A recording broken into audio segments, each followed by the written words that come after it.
Good morning. कैसे हैं आप सभी लोग? चलिए फटाफट लाइव आइए, फिर क्लास को स्टार्ट करें। आज की क्लास में आपको फिर से मॉडर्न हिस्ट्री का 1929 के बाद का बताना है। 1929 तक आपको पढ़ाए थे, उसके आगे आपको ले चलना है। मॉर्निंग, कैसे हैं आप सभी लोग? चलिए फटाफट लाइव आइए, फिर क्लास को स्टार्ट करें। आज की क्लास में आपको फिर से मॉडर्न हिस्ट्री का 1929 के बाद का बताना है। 1929 तक आपको पढ़ाए थे, उसके आगे आपको ले चलना है। तो चलिए फटाफट आप लाइव आए और फिर हम क्लास को स्टार्ट करते हैं।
तो चलिए बच्चों, फटाफट लाइव आइए और फिर आपकी क्लास को आज स्टार्ट करते हैं।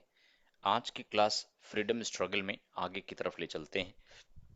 आपको लॉर्ड इरविन के बारे में बता रहे थे। कुछ पॉइंट्स अभी लॉर्ड इरविन का रह रहा है।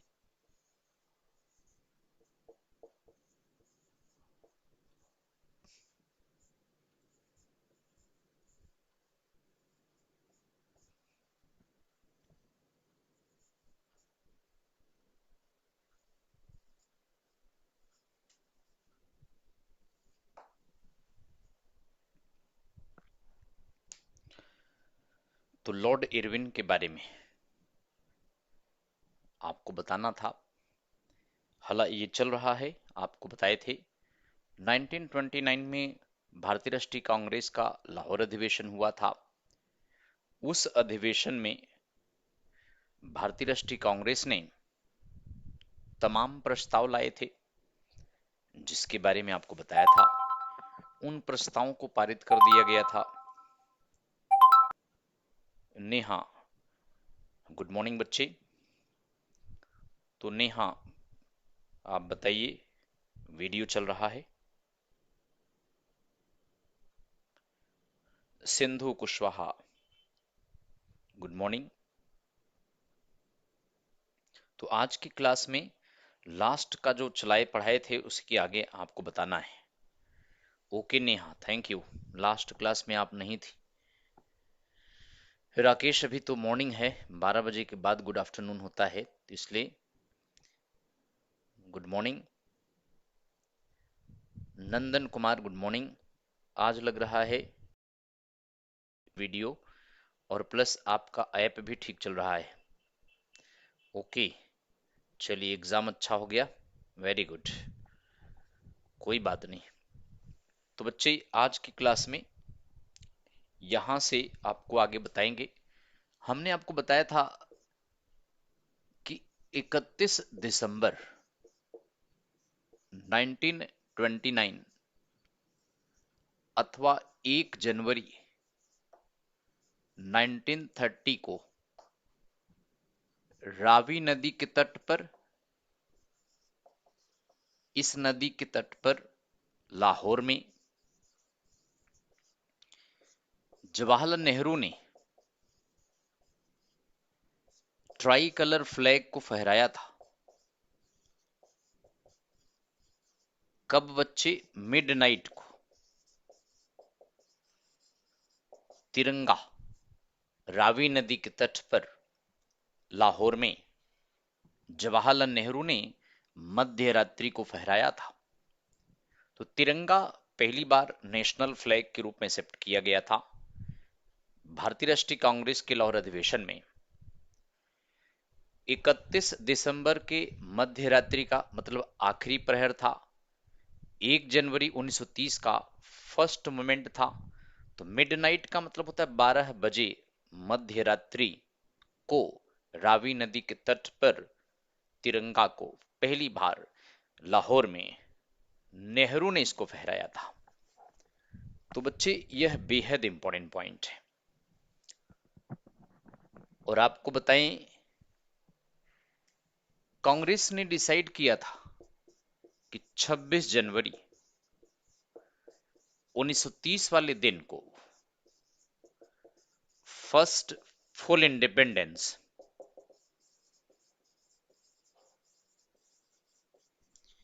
यानी प्रथम पूर्ण स्वतंत्रता दिवस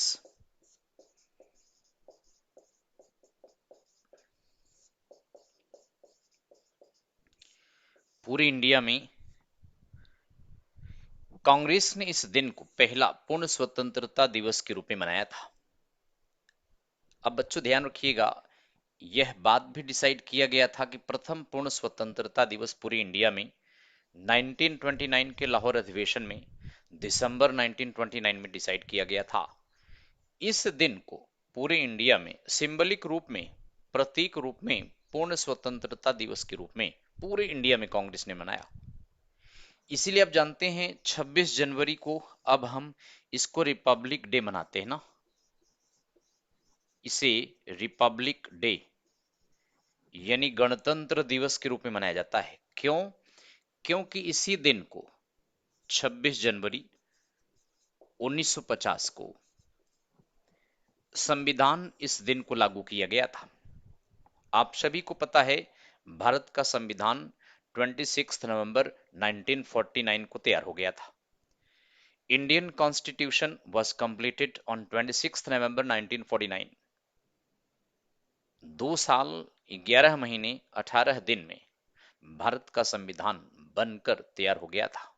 लेकिन चाहते तो ये 26 नवंबर 1949 को लगा देते, या 26 की जगह 27 नवंबर 1 जनवरी को लगा देते, लेकिन बच्चों ऐसा नहीं किया इन्होंने। संविधान को 26 जनवरी 1950 को लगाया। क्यों? क्योंकि इस दिन के उपलक्ष्य में कांग्रेस नेताओं ने डिसाइड किया कि अब हम इस दिन को रिपब्लिक डे के रूप में ऑब्जर्व करेंगे। इसलिए संविधान को 26 जनवरी 1950 को लागू किया गया था। तो यदि आपसे पूछा जाए कि भारत में पहली बार पूर्ण स्वतंत्रता के रूप में कब ऑब्जर्व किया, कब मनाया गया, तो 26 जनवरी 1930 वाला दिन। और इसीलिए संविधान को 26 जनवरी को लागू किया है 1950 में, जबकि 26 नवंबर 1949 को संविधान कंप्लीट हो चुका था। चलिए आगे चलते हैं। तो बच्चे अब भी हम इसको रिपब्लिक डे के रूप में ऑब्जर्व करते हैं। अगर आपसे पूछा जाए कि why we celebrate 26 January as Republic Day every year, हम प्रतिवर्ष 26 जनवरी को रिपब्लिक डे के रूप में क्यों मनाते हैं, तो बच्चा यही कारण है, why we celebrate 26 January Republic Day, तो इसी वजह से मनाते हैं। चलिए, 1930 में कांग्रेस का अधिवेशन नहीं हुआ था क्योंकि महात्मा गांधी ने अपना सविनय अवज्ञा आंदोलन लॉन्च कर दिया, इसलिए 1930 में कांग्रेस अधिवेशन नहीं बुलाया गया। और आपको बताएं कि जब कांग्रेस अधिवेशन नहीं बुलाया जाता तो उस कंडीशन में पिछला वाला अध्यक्ष ही आगे कंटिन्यू रखता है। यानी जवाहरलाल नेहरू 1929 में कांग्रेस अध्यक्ष थे और जवाहरलाल नेहरू 1930 में भी कांग्रेस अध्यक्ष थे। आइए बच्चों, आपको बताएं 12 मार्च 1930 के दिन, 12 मार्च 1930 को महात्मा गांधी ने दांडी मार्च किया। 1930 के दिन, मार्च 1930 को महात्मा गांधी ने दांडी मार्च की यात्रा स्टार्ट किया था। तो महात्मा गांधी ने दांडी मार्च की यात्रा स्टार्ट किया था। बेहद इंपॉर्टेंट पॉइंट है। अब दांडी कहां पर है बच्चे, अगर आपसे पूछें तो नौशेरा जिले में है। नौशेरा यह जिले का नाम है।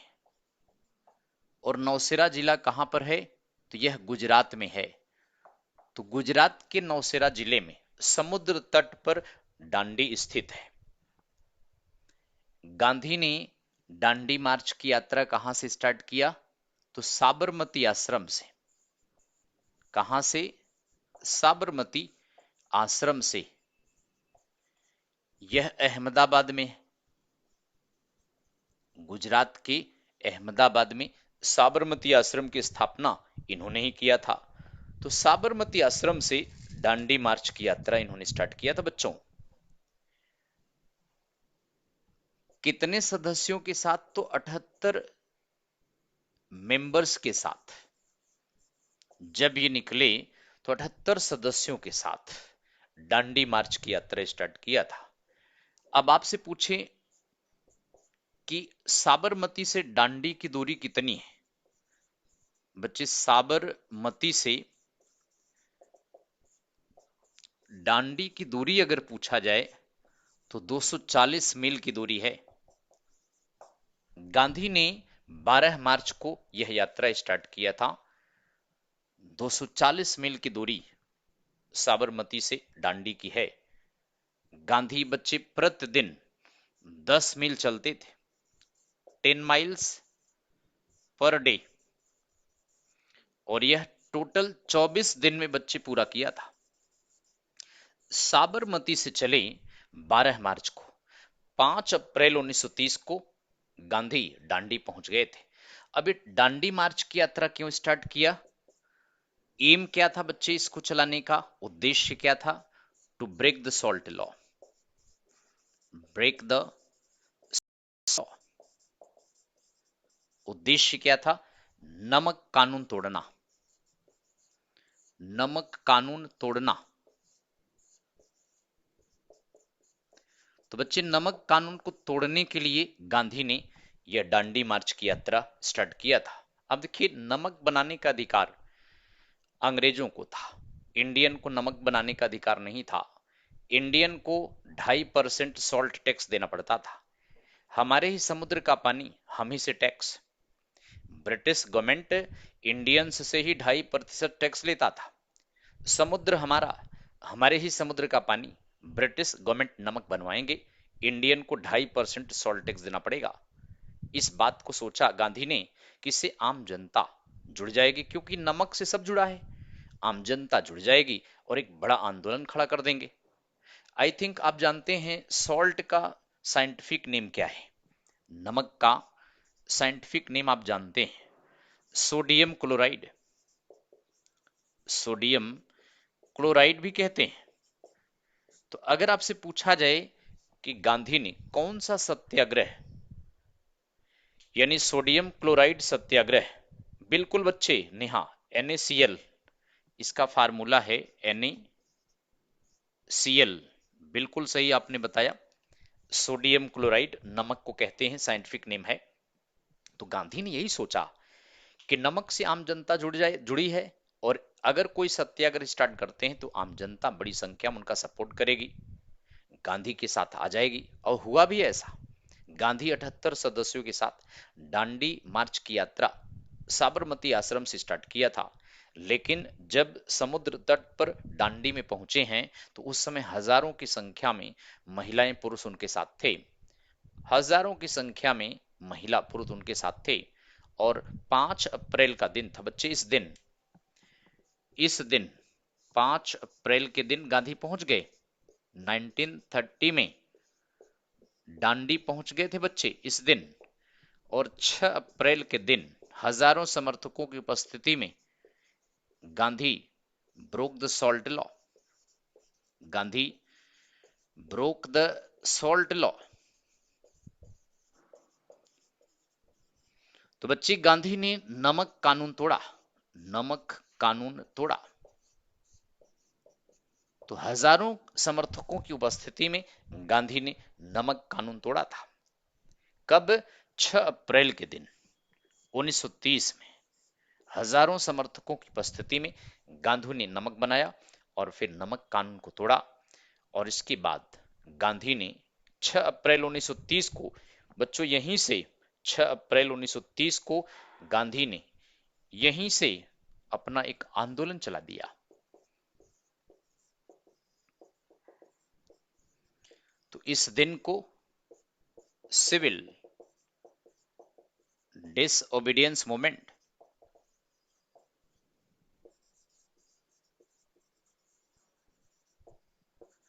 सविनय अवज्ञा आंदोलन चलाया। तो बच्चे इस नमक कानून तोड़ने के बाद यह उद्देश्य क्या था इसका? कंप्लीट इंडिपेंडेंस या पूर्ण स्वराज के लिए चलाया था, यानी फुल इंडिपेंडेंस।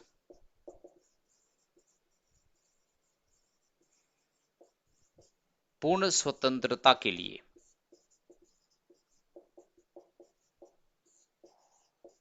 तो यह बेहद इंपॉर्टेंट पॉइंट है, याद रखिएगा। 12 मार्च 1930 को दांडी मार्च की यात्रा स्टार्ट किया। 6 अप्रैल 1930 को गांधी ने नमक कानून तोड़ा। और उसके बाद दांडी से इन्होंने सिविल डिसओबीडियंस मूवमेंट चलाया था, CDM। अब देखिए, गांधी का पहला जन आंदोलन आप जानते हैं, गांधी का फर्स्ट मास मूवमेंट NCM था। NCM यानी नॉन कोऑपरेशन मूवमेंट, जिसको फर्स्ट सिविल डिसोबीडियंस मूवमेंट भी कहा गया है, बताए थे आपको। गांधी का दूसरा नॉन कोऑपरेशन मूवमेंट इसको कहते हैं। पहला नॉन कोऑपरेशन मूवमेंट 1920 में था, जिसको फर्स्ट सिविल डिसोबीडियंस मूवमेंट कहा गया है। गांधी का दूसरा नॉन कोऑपरेशन मूवमेंट CDM को कहते हैं, सिविल डिसओबीडियंस मूवमेंट को दूसरा असहयोग आंदोलन कहा गया है। पहला non cooperation movement first civil disobedience movement कहलाता है। इसके बाद गांधी का सिविल डिसओबीडियंस मूवमेंट को सेकेंड नॉन कोऑपरेशन मूवमेंट कहते हैं बच्चों। तो इसलिए ध्यान रखिएगा, इसको सेकेंड नॉन कोऑपरेशन मूवमेंट भी कहते हैं। सिविल डिसोबीडियंस मूवमेंट को दूसरा नॉन कोऑपरेशन मूवमेंट कहते हैं। तो आई थिंक आप इसको विस्तृत तरीके से समझ गए होंगे। गांधी का यह दूसरा जन आंदोलन था, पूरे इंडिया में चला था। नमक सत्याग्रह से शुरुआत किया था। गांधी का उद्देश्य यही था कि ब्रिटिश गवर्नमेंट के खिलाफ एक बड़ा आंदोलन खड़ा करना, क्योंकि ब्रिटिश गवर्नमेंट हमारी बातों को नहीं मान रही थी। इसीलिए गांधी ने एक बड़ा आंदोलन खड़ा कर दिया। पूरे इंडिया में यह आंदोलन चला और ब्रिटिश गवर्नमेंट गांधी के NCM सीडीएम से यानी सविनय अवज्ञा आंदोलन से ब्रिटिश गवर्नमेंट घबरा गई। सविनय अवज्ञा आंदोलन से ब्रिटिश गवर्नमेंट डर गई और डर के मारा ब्रिटिश गवर्नमेंट लंदन में तीन गोलमेज सम्मेलन बुला लिया। लंदन में तीन गोलमेज सम्मेलन बुलाया। क्यों जानते हैं? लंदन में तीन गोलमेज सम्मेलन बुलाया जिससे कि कांग्रेस को इनवाइट करें, कांग्रेस इंग्लैंड में लंदन में आए, गोलमेज सम्मेलन में भाग ले और उस गोलमेज सम्मेलन में साइमन कमीशन रिपोर्ट को डिस्कस किया जाना था। साइमन कमीशन रिपोर्ट पर बहस किया जाना था। साइमन कमीशन जो कि 1928 और फिर 1929 में भारत आया था, उसने अपनी एक रिपोर्ट तैयार किया था। उस रिपोर्ट को 1930 में दिया था। उस रिपोर्ट पर डिस्कशन के लिए सभी दलों और सभी प्रिंसली स्टेट जितने रियासतें थी उनके इंचार्ज के प्रतिनिधि लंदन बुलाए गए और यह लंदन में हाउस ऑफ लॉर्ड के रॉयल गैलरी में हाउस ऑफ लॉर्ड के रॉयल गैलरी में तीन गोलमेज सम्मेलन बुलाया गया था। तो गांधी के इस आंदोलन से डरकर ब्रिटिश गवर्नमेंट घबरा गई, लंदन में तीन गोलमेज सम्मेलन बुलाया। तो चलिए हम आपको लिए चलते हैं राउंड टेबल कॉन्फ्रेंस की तरफ। कोई डाउट है इसमें पूछें।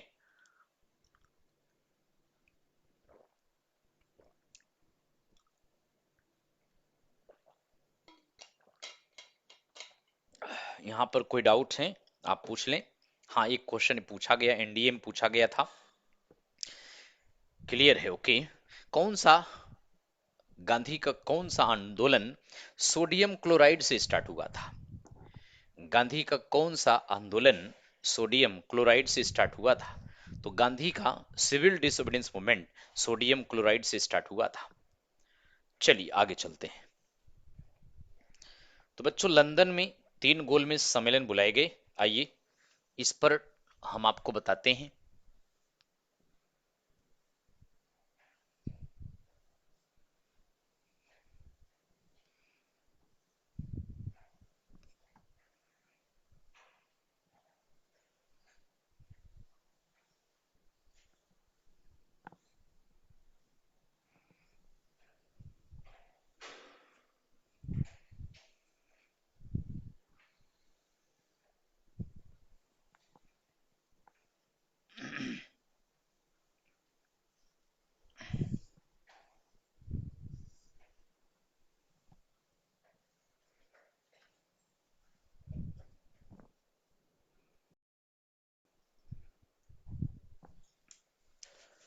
तो अब आप नेक्स्ट पॉइंट देखें,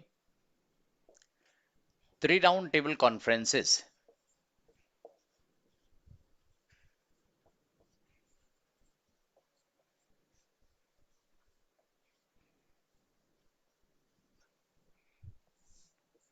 यानी तीन गोलमेज सम्मेलन।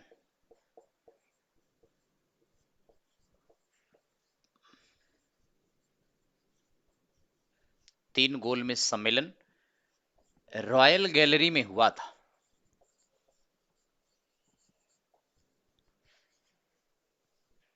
हाउस ऑफ लॉर्ड में, बच्चे, हाउस ऑफ लॉर्ड के रॉयल गैलरी में, और ये तो जानते हैं लंदन में। तो लंदन के हाउस ऑफ लॉर्ड के रॉयल गैलरी में, ठीक है। तीन गोलमेज सम्मेलन बुलाया गया था, पहला, दूसरा, तीसरा। दूसरी बात ये आपसे पूछा जी इसका उद्देश्य क्या था? तो एम अगर आपसे पूछा जाए गोलमेज सम्मेलन का, तो बच्चे, to discuss Simon commission report.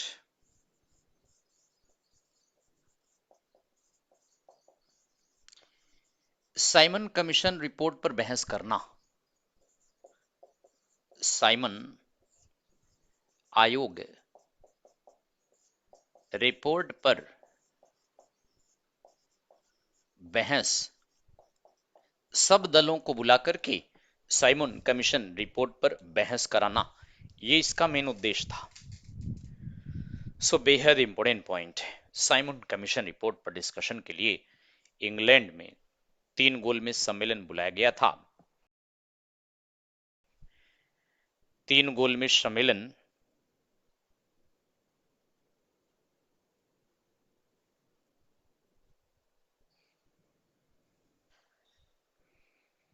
तीन गोलमेज सम्मेलन बुलाया गया था बच्चों।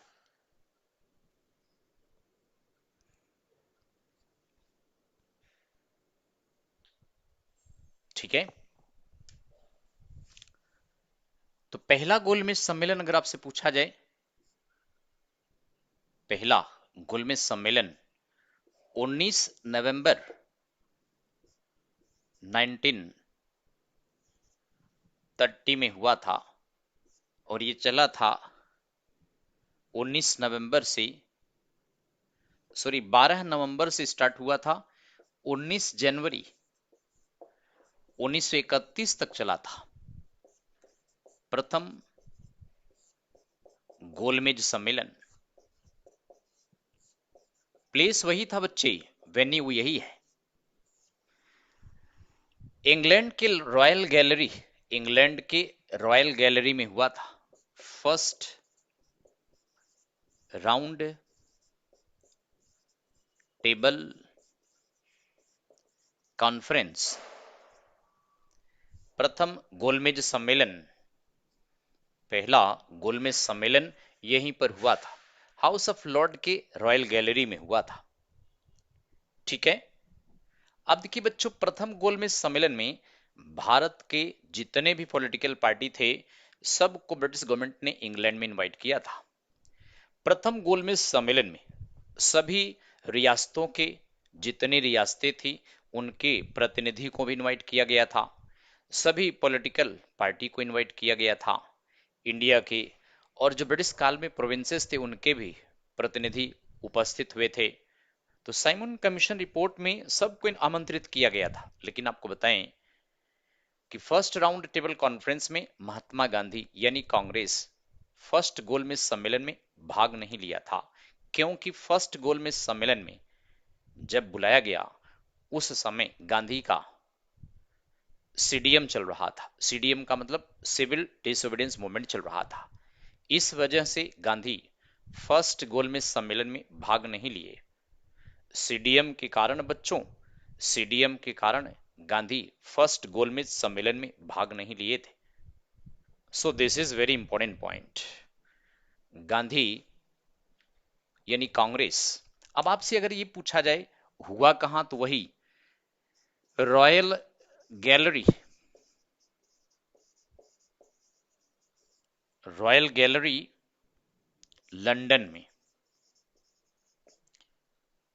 हाउस ऑफ लॉर्ड की रॉयल गैलरी में हुआ था, हाउस ऑफ लॉर्ड की गैलरी में हुआ था। इस समय ब्रिटिश पीएम कौन थे बच्चे, तो British prime minister Ramsay MacDonald, Britain के प्राइम मिनिस्टर रामसे मैकडोनाल्ड। और बच्चे इस समय ब्रिटिश पीएम रैमसे मैकडोनाल्ड, इस समय ब्रिटिश किंग कौन था, तो ब्रिटिश किंग जॉर्ज फिफ्थ ही था, इसने इस सम्मेलन को का उद्घाटन किया था। तो लगभग सभी दल पार्टिसिपेट किए थे, लेकिन ध्यान रखना है आपको, कांग्रेस, गांधी यानी did not participate, did not participate, Gandhi इसमें शामिल नहीं हुए।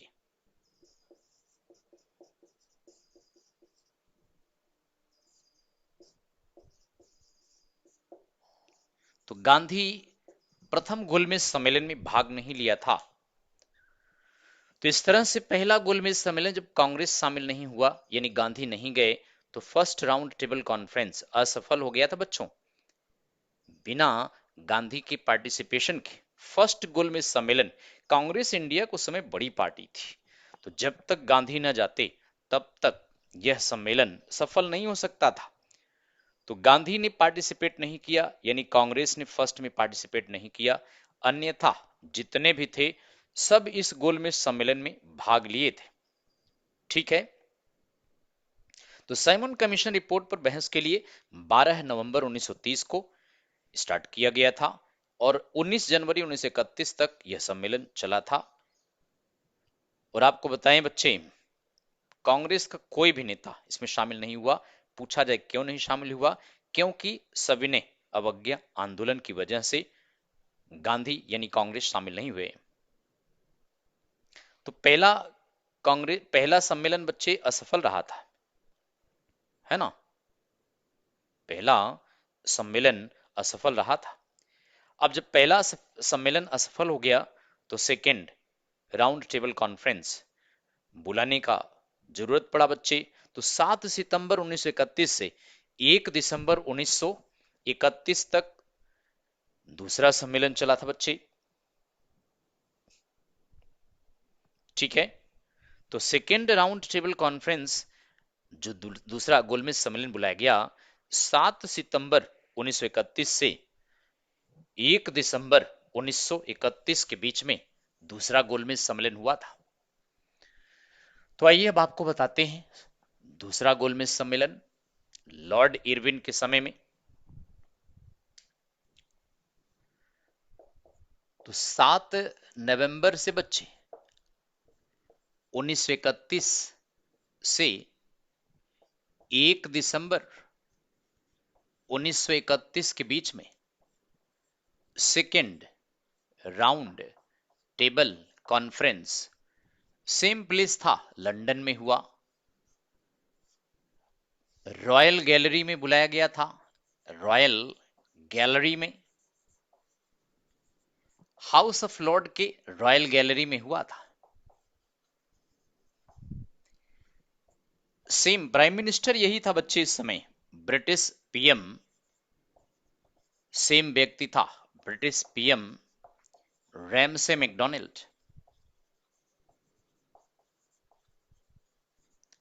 और ब्रिटिश किंग जॉर्ज फिफ्थ था, ब्रिटिश किंग जॉर्ज पंचम था बच्चे। तो इस तरह से दूसरा गोलमेज सम्मेलन इसके बिटवीन में हुआ था। अब आप देखिए दूसरे गोलमेज सम्मेलन के लिए कांग्रेस की तरफ ब्रिटिश गवर्नमेंट ने अप्रोच किया, यानी कांग्रेस को मनाने का प्रयास किया, यानी गांधी को मनाने का प्रयास किया गया।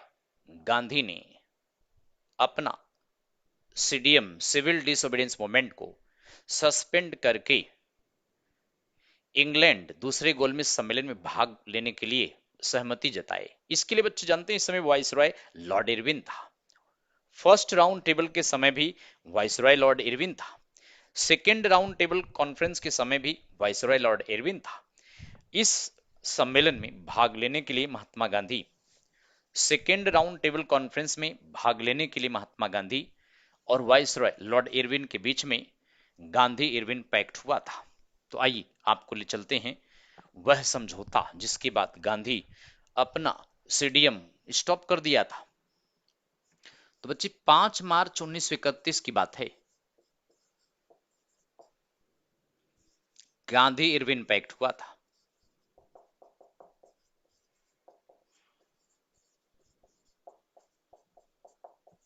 गांधी इरविन समझौता।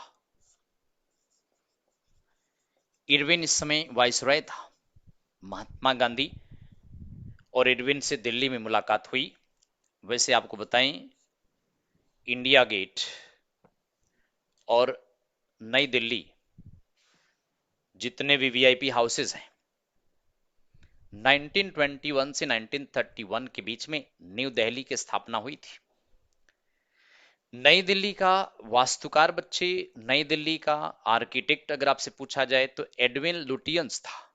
उसके साथ एक और थे हर्बर्ट बेकर, दोनों फ्रेंच आर्किटेक्ट थे। एडविन लुटियंस और हर्बर्ट बेकर दोनों फ्रेंच आर्किटेक्ट थे। नई दिल्ली को इन्होंने डिजाइन किया था, जिसमें आप जानते हैं जितने भी वीआईपी हाउसेस हैं, जितने पार्लियामेंट हाउस जैसे है या जितने डिपार्टमेंट्स हैं, नॉर्थ ब्लॉक साउथ ब्लॉक है, कैनॉट प्लेस है बच्चों, एलेक्जेंडर्स पैलेस है जिसको आज गोल्ड डाक खाना कहते हैं, इंडिया गेट है, यह सब 1921 से 31 के बीच में बना था। पहला वाइसरॉय जो प्रेसिडेंट हाउस में रहा था जिसको वाइसरॉय हाउस कहते थे, चूंकि वाइसरॉय हाउस जिसमें लगभग 350 कमरे, सबसे बड़ा प्रेसिडेंट हाउस है वर्ल्ड में। सबसे ज्यादा रूम वाला हाउस अगर आपसे पूछा जाए, जहां केवल एक व्यक्ति रहता है, राष्ट्रपति रहता है इंडिया में, प्रेसिडेंट हाउस है, जिसको वाइसरॉय भवन भी कहते हैं। तो कहने का मतलब वाइसरॉय हाउस भी कहलाता था पहले ये। Initially it was called as viceroy house. तो अगर आपसे पूछा जब पहला वाइसरॉय जो इस हाउस में रहा था, तो लॉर्ड इरविन रहा था। तो 1921 से 1931 के बीच में नई दिल्ली को स्थापित किया गया है।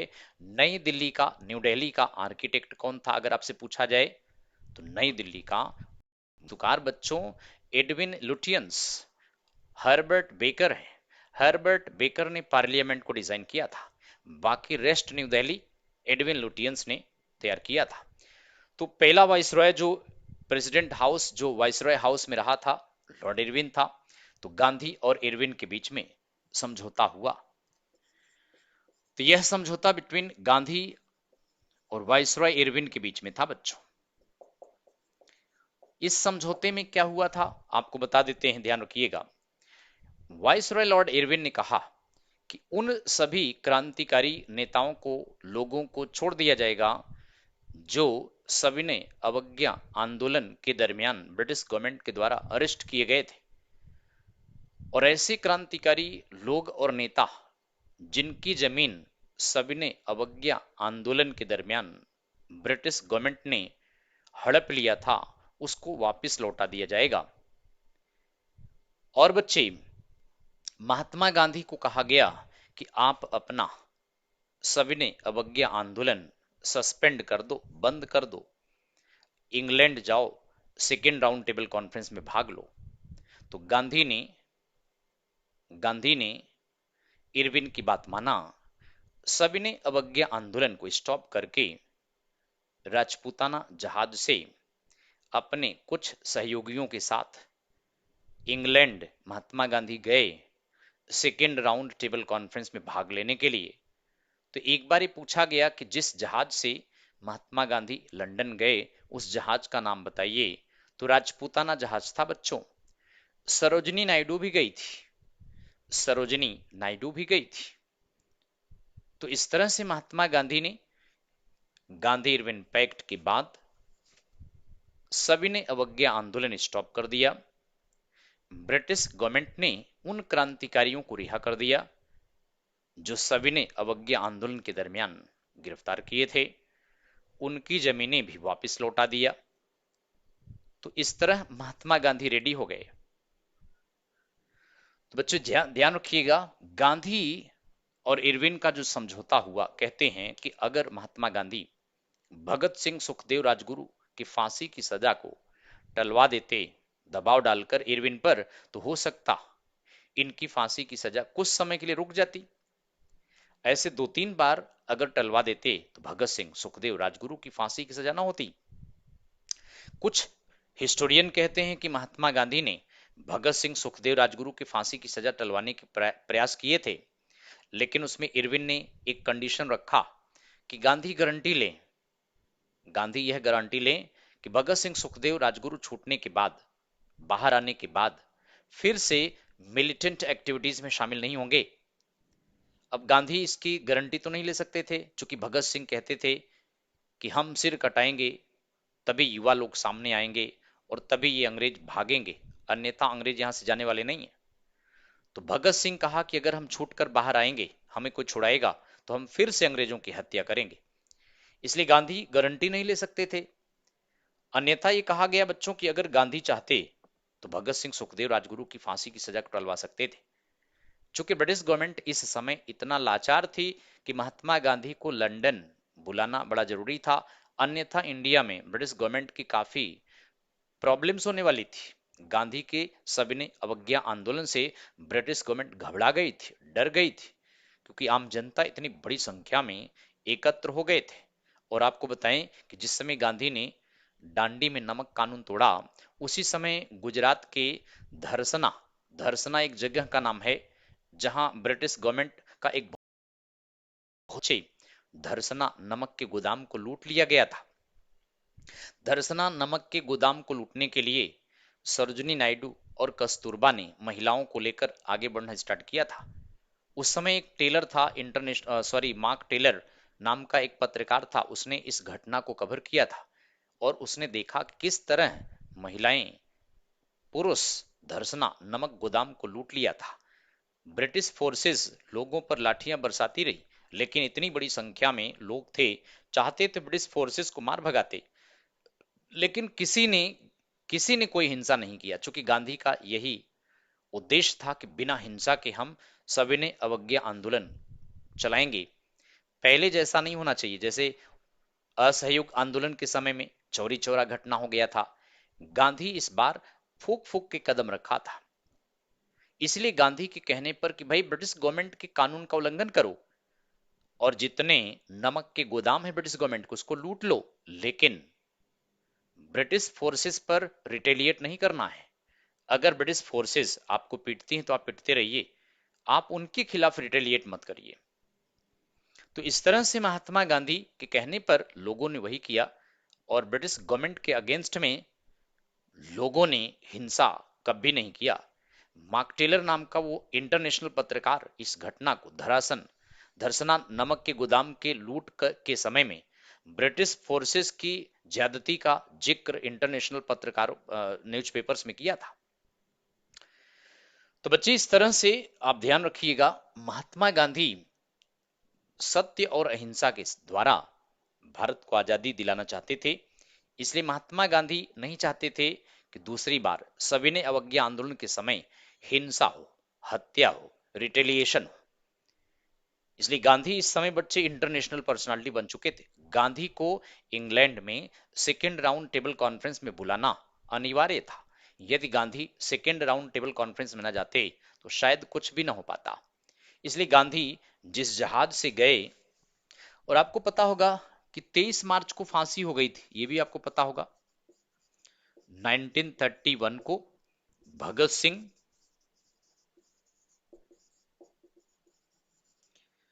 सुखदेव, बच्चों राजगुरु, इन तीनों को फांसी हो गई थी। इस डेट को लाहौर जेल में हुई थी। तो अगर महात्मा गांधी चाहते तो कहते हैं कि दबाव डालकर इरविन पर बचा सकते थे। चूंकि 5 मार्च का ये समझौता है और 23 मार्च की फांसी की सजा आ चुकी थी। सजा की डेट कब आई थी? 14 फरवरी को आ गई थी। 14 फरवरी 1931 को फांसी की डेट आ गई थी। तो इस तरह बच्चों महात्मा गांधी अपना यह आंदोलन बंद करके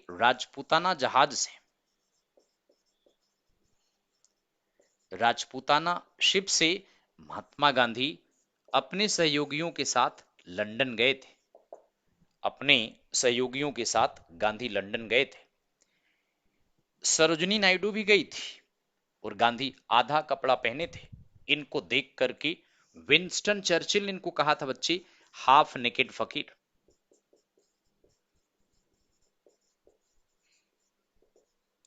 यानी अर्ध नग्न फकीर कहा था। किसने कहा था? विंस्टन चर्चिल ने। विंस्टन चर्चिल ने गांधी को अर्धनग्न फकीर कहा था, चूंकि आधे कपड़े पहने थे। और बाद में विंस्टन चर्चिल इंग्लैंड का प्राइम मिनिस्टर भी बना था।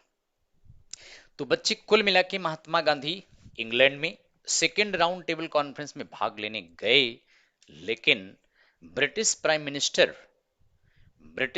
मिनिस्टर की वजह से सेकेंड राउंड टेबल कॉन्फ्रेंस में महात्मा गांधी रुष्ट होकर वापस इंग्लैंड से इंडिया चले आए थे। क्यों जानते हैं? कम्युनल अवार्ड को लेकर। कम्युनल अवार्ड आप जानते हैं, यानी सेकेंड राउंड टेबल कॉन्फ्रेंस में शेड्यूल कास्ट को लेकर ब्रिटिश प्राइम मिनिस्टर ने बी आर अंबेडकर को शेड्यूल कास्ट का नेता इंडिया में बना दिया। कहा कि शेड्यूल कास्ट की सीटें रिजर्व कर दिया जाए और शेड्यूल कास्ट की सीटें रिजर्व करके उसका नेतृत्व, यानी शेड्यूल कास्ट का नेतृत्व डॉक्टर बी आर अंबेडकर और उनकी party all India scheduled caste federation को दे दिया जाए। तो कम्युनल अवार्ड को लेकर, कम्युनल अवार्ड का मतलब सांप्रदायिक मुद्दे को लेकर ब्रिटिश गवर्नमेंट देखिए पहले मुसलमानों को कांग्रेस से अलग कर दिया, मुस्लिम लीग पार्टी बनवा दिया, मुसलमानों में जहर घोल दिया, जिससे मुसलमान हिंदू इकट्ठा ना हो पाए। अब इंडिया में हिंदू हिंदू को लड़ाने की कोशिश किया कि उच्च कास्ट का नेतृत्व कांग्रेस करे, शेड्यूल कास्ट का नेतृत्व बी आर अम्बेडकर करें। शेड्यूल कास्ट का नेता बी आर अम्बेडकर को बना दिया जाए, शेड्यूल कास्ट की सीटें रिजर्व कर दिया जाए, जिससे शेड्यूल कास्ट का व्यक्ति अपर कास्ट या मिडिल क्लास के लोगों के साथ कंबाइंड ना हो पाए। इसलिए देखिए, शेड्यूल कास्ट को अलग करने के लिए अंबेडकर को नेतृत्व दे दिया। चूंकि अंबेडकर कांग्रेस के नहीं थे, अंबेडकर कांग्रेस के गांधी से रुष्ट थे और तमाम नेताओं से रुष्ट थे, क्योंकि छुआछूत भेदभाव की वजह से शेड्यूल कास्ट के लोगों को मंदिर में जाने की परमिशन नहीं था। शेड्यूल कास्ट के लोगों को छुआछूत के अंडर समाज से दूर रखा जाता था। इसलिए अंबेडकर खुद उसका शिकार हुए थे। अंबेडकर ने अपना धर्म चेंज कर लिया था, बौद्ध धर्म को एक्सेप्ट कर लिया था, आप सभी लोग जानते हैं। तो बच्चों, इसी वजह से सेकेंड राउंड टेबल कॉन्फ्रेंस से गांधी रुष्ट होकर चले आए। चूंकि ब्रिटिश गवर्नमेंट ने सेकेंड राउंड टेबल कॉन्फ्रेंस खत्म होने के बाद, यानी सेकेंड राउंड टेबल कॉन्फ्रेंस के बाद बच्चों, आपको बताते हैं, इसके बाद ही ब्रिटिश गवर्नमेंट ने कम्युनल अवार्ड दे दिया। किसको दिया? बी आर अम्बेडकर को। तो सेकेंड राउंड टेबल खत्म होने के बाद 1932 में British prime minister Ramsay McDonald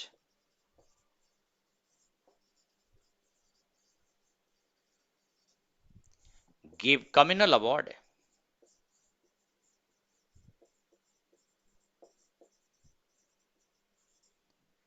to B.R. Ambedkar.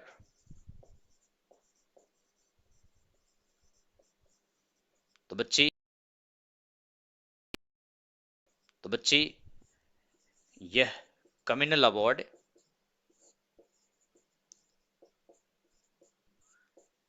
B R Ambedkar को British prime minister Ramsay MacDonald ने दिया था। इसका मतलब यह है कि शेड्यूल कास्ट की सीटें रिजर्व कर दिया बच्चों, आरक्षित कर दिया। और इस आरक्षित सीट का नेतृत्व बी आर अम्बेडकर को दे दिया था कि बी आर अम्बेडकर इस रिजर्व सीट का नेतृत्व करेंगे। और अम्बेडकर की पार्टी का नाम आप सभी जानते हैं, all India scheduled caste federation, अखिल भारतीय अनुसूचित जाति संघ। तो बच्चे, इस तरह से सेकेंड राउंड टेबल कॉन्फ्रेंस के बाद बी आर अम्बेडकर को ब्रिटिश प्राइम मिनिस्टर ने कम्युनल अवार्ड दे दिया था।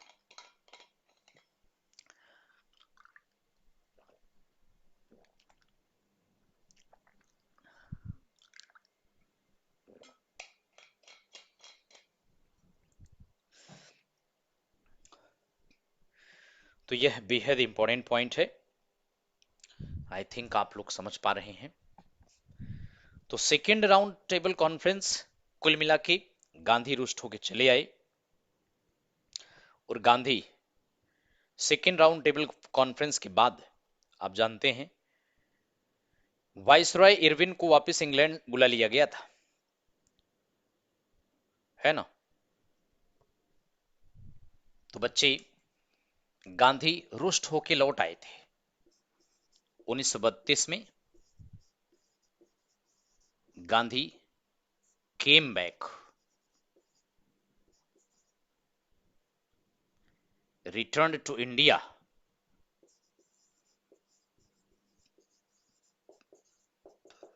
गांधी 1932 में वापस आए और इधर बच्चों, आप जानते हैं, लॉर्ड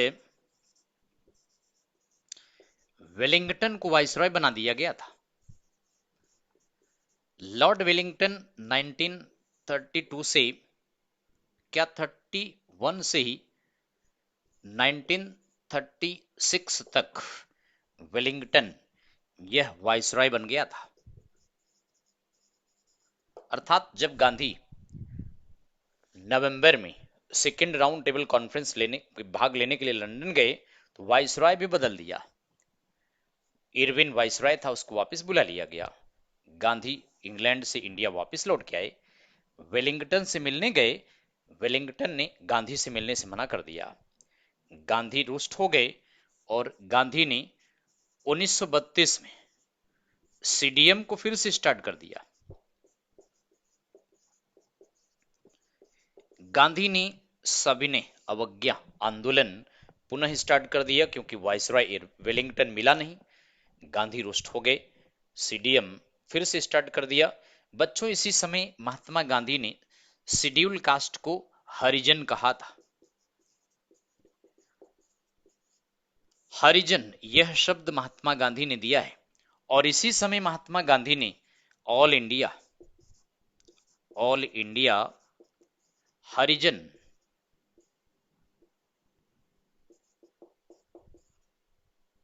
ऑल इंडिया हरिजन संघ की स्थापना किया था। ध्यान दीजिएगा, भारतीय हरिजन संघ की स्थापना महात्मा गांधी ने किया था और इसी समय हरिजन नामक एक पत्रिका भी निकाला इन्होंने। हरिजन मैगजीन भी इसी समय निकाला था। तो हरिजन पत्रिका भी गांधी ने निकाला, शेड्यूल कास्ट को हरिजन कहा, ऑल इंडिया हरिजन संघ की स्थापना भी इसी समय किया।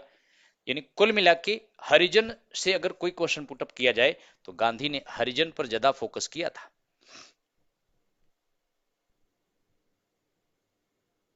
तो आई थिंक ये बेहद इंपॉर्टेंट पॉइंट है। तो बच्चे, महात्मा गांधी को इसी समय अरेस्ट कर लिया गया। कहां पर? यरवदा जेल में। जब ये फिर से अपना आंदोलन इसको स्टार्ट कर दिया तो गांधी को इसी समय गिरफ्तार कर लिया गया। Gandhi was arrested. तो गांधी को इसी समय अरेस्ट कर लिया गया और यरवदा जेल में कैद करके रखा। तो इसी समय गांधी गिरफ्तार हो गए, यरवदा जेल में इनको रखा गया। ठीक है बच्चे, लेकिन आपको बताएं, गांधी जब अरेस्ट हो गए, यरवदा जेल में गए, तो गांधी ने शेड्यूल कास्ट के लिए महात्मा गांधी ने यरवदा जेल में 21 दिन का फास्ट रखा। यरवदा जेल में कम्युनल अवार्ड के खिलाफ, जो communal award British prime minister Ramsay MacDonald ने दिया था, उस कम्युनल अवार्ड के खिलाफ गांधी ने यरवदा जेल में 21 दिन का उपवास रखा। जब गांधी का स्वास्थ्य बिगड़ने लगा तो तेज बहादुर सप्रू ने बी आर अम्बेडकर को अप्रोच किया कि गांधी से समझौता कर ले। अब आप देखिए, बी आर अम्बेडकर और गांधी के बीच में पूना पैक्ट हुआ था। बच्चे, पूना समझौता गांधी और अम्बेडकर के बीच में हुआ था। कब हुआ था? तो सितंबर 1932 में। शेड्यूल कास्ट या कम्युनल अवार्ड को कम करने के लिए, ध्यान देना है आपको, कम्युनल पुरस्कार को कम करने के लिए, कम्युनल अवार्ड को कम करने के लिए ऐसा हुआ था।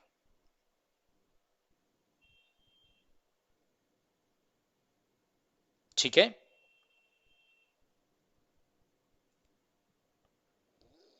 तो इस तरह से 3 गोल में सम्मेलन बुलाए गए थे। तो बच्चे, पूना समझौता ये बड़ा इंपॉर्टेंट है।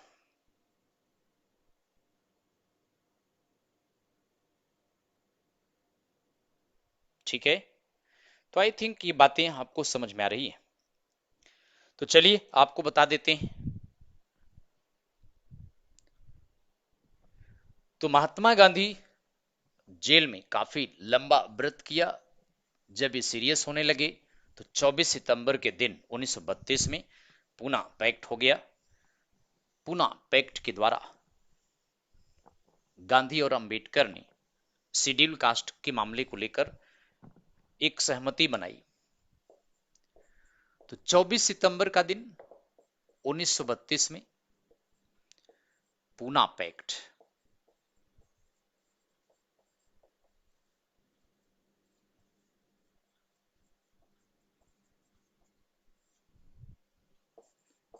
बिटवीन गांधी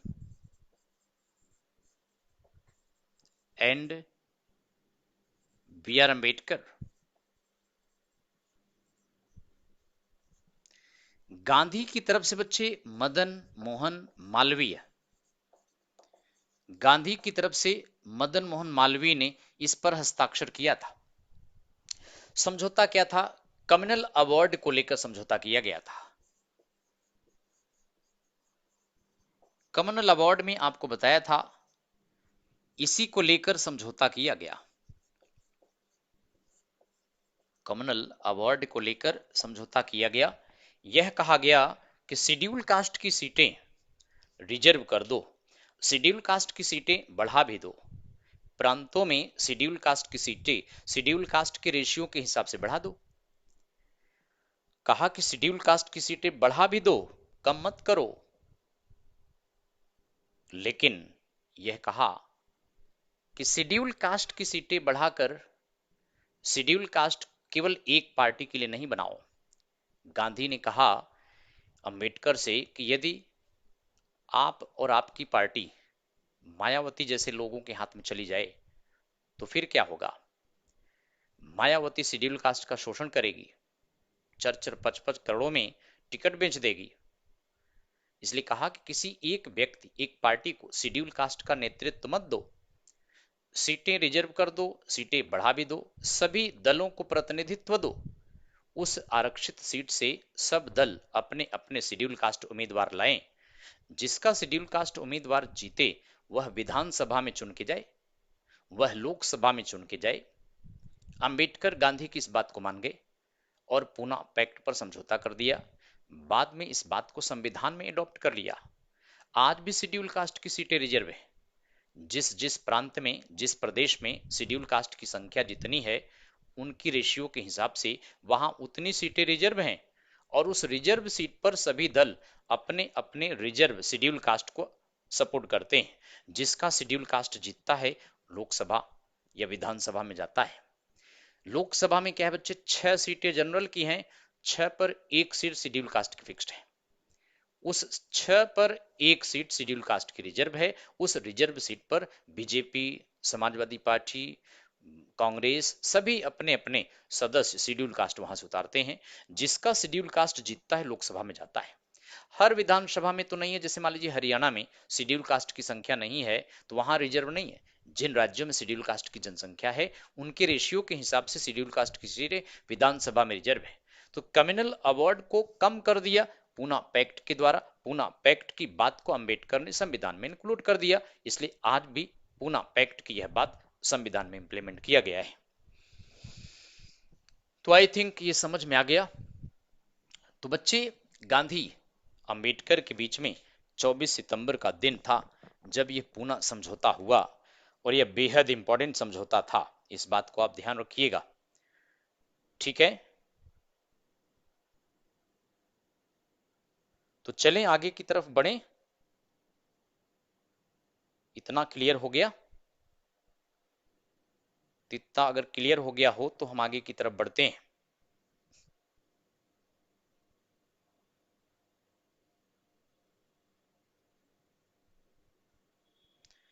तो बच्चे, तीसरा गोलमेज सम्मेलन भी आपको बता देते हैं।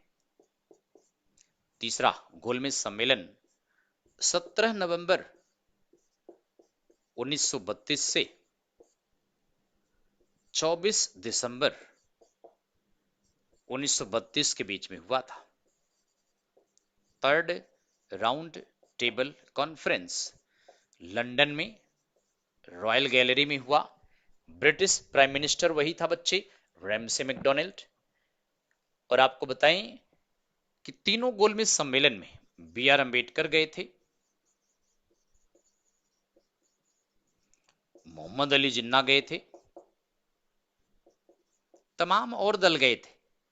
Ambedkar all India scheduled caste federation की तरफ से गए थे, जिन्ना मुस्लिम लीग की तरफ से भाग लिए थे, मद्रास की जस्टिस पार्टी ऑफ मद्रास भी गई थी। लेकिन आप जानते हैं कांग्रेस केवल सेकेंड में शामिल हुई थी।